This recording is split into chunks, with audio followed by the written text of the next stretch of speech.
PSM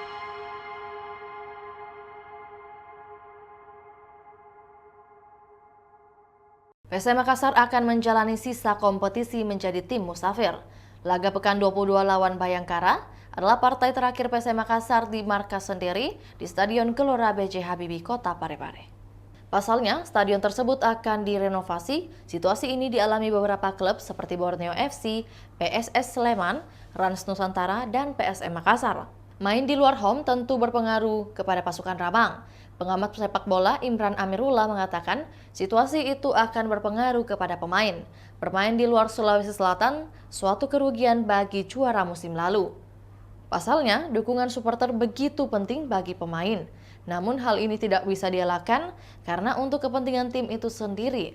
Laskar Pinisi memang dalam situasi yang tidak menguntungkan. Besarnya ekspektasi serta gagal meraih kemenangan di partai terakhir. Olehnya itu, ini menjadi bahan evaluasi bagi juru taktik PSM Bernardo Tavares.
Itulah tadi berita hot news kita pada hari ini. Saksikan berita hot news lainnya hanya di kanal YouTube dan Facebook Tribun Timur.